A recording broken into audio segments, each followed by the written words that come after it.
Hello friends, welcome to our YouTube channel competition math points current affair by competition math point. दोस्तों आज है 24 मई। 24 मई के दिन में जितने भी मुझे करंट अफेयर मिले हैं मैं सबको डिस्कस कराऊंगा, साथ ही साथ जो भी इससे टॉपिक्स बनेंगे उन सबको भी डिस्कस कराऊंगा। दोस्तों चैनल पर नए हैं तो चैनल को सब्सक्राइब करें, साथ ही साथ बेल आइकन को जरूर क्लिक करें। ठीक है दोस्तों, बेल आइकन को जरूर क्लिक करें। दोस्तों आप हमें अगर फॉलो करना चाहते हैं तो इंस्टाग्राम, फेसबुक, ट्विटर पर फॉलो कर सकते हैं, लिंक आपके डिस्क्रिप्शन बॉक्स के नीचे है। ठीक है, चलते हैं दोस्तों प्रश्न की ओर। क्या है हमारा?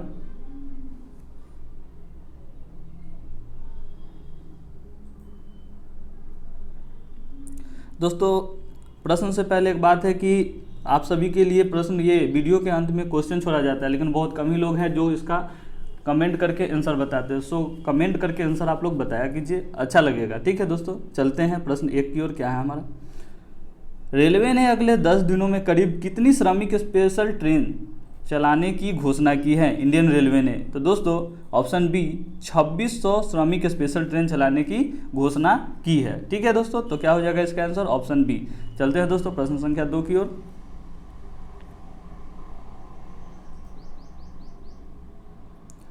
अमेरिका के इक्विटी फर्म KKR ने भारत के किस फर्म को $1.5 अरब का निवेश करने का ऐलान किया है? तो दोस्तों रिलायंस जियो को, ऑप्शन ए, रिलायंस जियो को $1.5 अरब निवेश करने का ऐलान किया है। चलते हैं दोस्तों प्रश्न संख्या 3 की ओर। क्या है हमारा?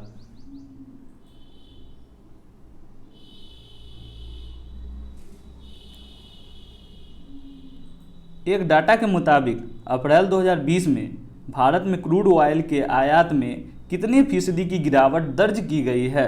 ठीक है दोस्तों, तो 12.4% की गिरावट दर्ज की गई है। Option B. कितने?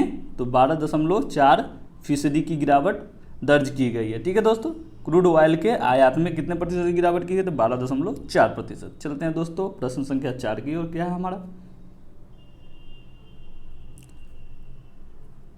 फोर्ब्स मैगजीन के अनुसार कौन सेरेना विलियम्स को पीछे छोड़कर दुनिया की सबसे ज़्यादा कमाई करने वाली महिला एथलीट बन गई है? ठीक है दोस्तों, ऑप्शन ए है हमारा Maria Sharapova, Venus William, C Naomi Osaka और D Lindsey Vonn. Option guess कीजिए।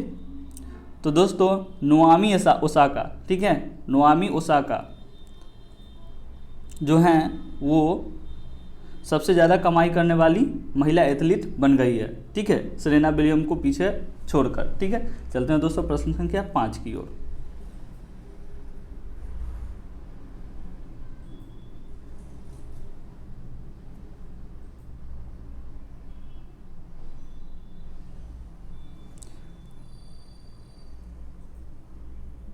भारतीय अर्थशास्त्री आवास के झा को किसने दक्षिण एशिया में जलवायु परिवर्तन पर महत्वपूर्ण स्थिति के लिए नियुक्त किया है? फिर से मैं क्वेश्चन को दोहरा देता हूं दोस्तों। भारतीय अर्थशास्त्री आभास के झा, ठीक है, को किसने दक्षिण एशिया में जलवायु परिवर्तन पर महत्वपूर्ण स्थिति के लिए नियुक्त किया है? ठीक है, तो दोस्तों विश्व बैंक ने, ऑप्शन बी, विश्व बैंक ने नियुक्त किया है आभास के झा को। वो भी किस चीज़ के लिए? तो दोस्तों मौसम परिवर्तन यानी जलवायु परिवर्तन के महत्वपूर्ण स्थिति के लिए। ठीक है, चलते हैं दोस्तों प्रश्न संख्या 6 की ओर। क्या है हमारा?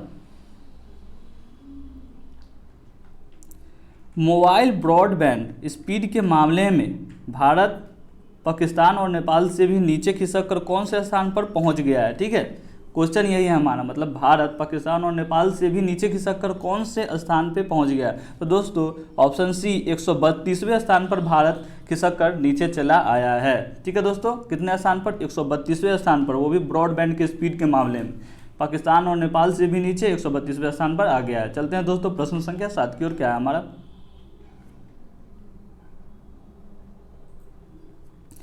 निम्न में से किस मंत्रालय ने घातक रक्षा निर्माण को बढ़ावा देने के लिए 26 रक्षा वस्तुओं को खरीद को मंजूरी दे दी है? ठीक है दोस्तों, तो ऑप्शन डी रक्षा मंत्रालय ने, ठीक है दोस्तों, रक्षा मंत्रालय ने 26 रक्षा वस्तुओं को खरीदने की 26 रक्षा वस्तुओं को खरीदने की मंजूरी दे दी है। किसने? तो रक्षा मंत्रालय ने। चलते हैं दोस्तों प्रश्न संख्या 8 की ओर। क्या है हमारा? देखते हैं उसको। अक्षय ऊर्जा के संयुक्त उद्यम के लिए किस कंपनी ने एनटीपीसी के साथ समझौते पर हस्ताक्षर किए हैं? ठीक है, अक्षय ऊर्जा के संयुक्त उद्यम के लिए किस कंपनी ने एनटीपीसी के साथ समझौते ज्ञापन पर हस्ताक्षर किए हैं? तो दोस्तों ऑप्शन बी ओएनजीसी ने ही समझौते ज्ञापन पर हस्ताक्षर किए हैं। ठीक है, अक्षय ऊर्जा के संयुक्त उद्यम के लिए। ठीक है दोस्तों, चलते हैं प्रश्न संख्या 9 की ओर। क्या है हमारा? प्रधानमंत्री मत्स्य संपदा योजना किस क्षेत्र से संबंधित है? ठीक है दोस्तों, तो ऑप्शन ए मत्स्य पालन से संबंधित है। किस चीज से संबंधित है? मत्स्य पालन से। यह सभी प्रक्रिया का उद्देश्य नीली क्रांति को लाना है। इस योजना में लगभग 20,050 करोड़ रुपए निवेश होने की आशंका है, लगभग की जाएगी। ठीक है दोस्तों, चलते हैं प्रश्न संख्या 10 की ओर। क्या है हमारा? देखते हैं उसको।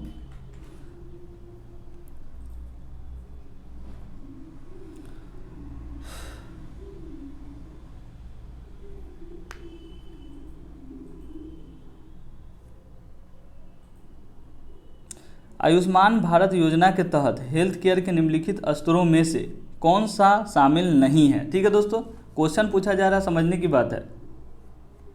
आयुष्मान भारत के ठीक है तहत योजना के तहत हेल्थ केयर के निम्नलिखित में कितने स्तरों में से कौन सा शामिल स्तर नहीं है, मतलब शामिल नहीं है? तो दोस्तों ऑप्शन डी इनमें से कोई नहीं, इनमें से कोई नहीं, मतलब कि ये तीनों है, यह तीनों स्तर शामिल है उसमें। ठीक है, प्राथमिक, माध्यमिक और तृतीय सभी स्तरों पर स्वास्थ्य मुद्दा के हल के लिए आयुष्मान भारत शुरू हुआ था। ये 2018 में शुरू किया गया था। इसे मोदी केयर के रूप में भी जाना जाता है। ठीक है, तो ये तीनों स्तर हैं। ठीक है, आयुष्मान भारत के अंतर्गत। चलते हैं दोस्तों प्रश्न संख्या 11 की ओर।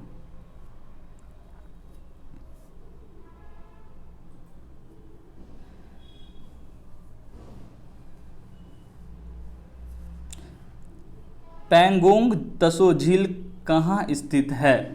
तो दोस्तों ये लद्दाख में स्थित है। ठीक है, ऑप्शन सी पैंगोंग त्सो झील कहाँ स्थित है? तो लद्दाख में स्थित है। चलते हैं दोस्तों प्रश्न संख्या 12 की तरफ। क्या है हमारा?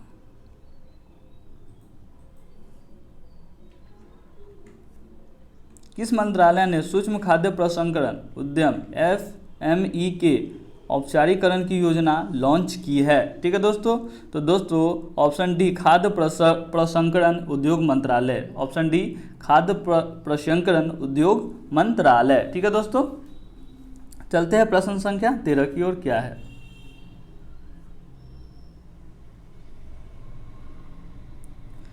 राज्यों के लिए ऋण सीमा डैश के 3% से 5% तक की बढ़ा दी गई है। ठीक है, मतलब किस चीज़ के लिए? ठीक है दोस्तों, तो दोस्तों सकल राज्य घरेलू उत्पाद के 3 से 5% तक बढ़ा दी गई है ऋण सीमा।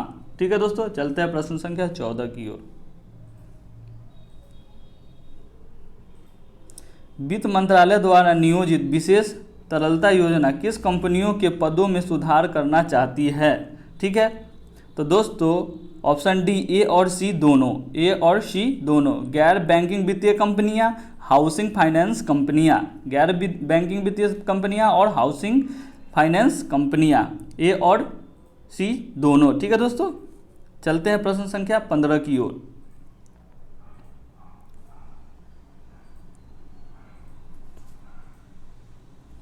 पश्चिमी घाट के सतत विकास को देखने के लिए गठित समिति का नाम क्या है? तो दोस्तों ऑप्शन सी कस्तूरी रंगन समिति। इस समिति के गठन में 6 राज्य गोवा, गुजरात, कर्नाटक, केरल, महाराष्ट्र और तमिलनाडु को पारिस्थितिकी रूप से संवेदनशील क्षेत्रों में घोषित किया गया था।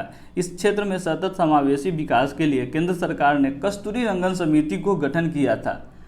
चलते हैं दोस्तों, कल का क्वेश्चन मैंने आप लोग के लिए छोड़ा था, उसका आंसर कुछ लोगों ने कमेंट करके बताया है। दोस्तों आप लोग सभी लोग कम से कम कमेंट किया करो, बहुत कम ही लोग कमेंट करते हैं, 1 से 2 लोग कमेंट करते हैं, अच्छा नहीं लगता है, थोड़ा ज़्यादा लोग कमेंट किया करो। ठीक है दोस्तों, तो कल का क्वेश्चन था हमारा, केंद्र सरकार ने किस शहर को सोलराइज करने की योजना शुरू की है? तो कोंकण शहर की इसका आंसर था। ठीक है दोस्तों, 2-3 लोगों ने कमेंट किया था और भी लोगों को कमेंट किया कीजिए से। चलिए दोस्तों आज का क्वेश्चन देखते हैं क्या है हमारा। किस संस्थान ने क्वांटम उलझाव का निर्माण करने के लिए डिवाइस स्वतंत्र स्व परीक्षण की विधि विकसित की है? DIST की विधि विकसित की है। तो इसका ऑप्शन ये है, अघोरकर अनुसंधान संस्थान, बेसिक साइंसेज के लिए SN बोस राष्ट्रीय केंद्र, आर्यभट्ट अनुसंधान संस्थान, अवलोकन विज्ञान, नैनो और शीतल पदार्थ विज्ञान केंद्र।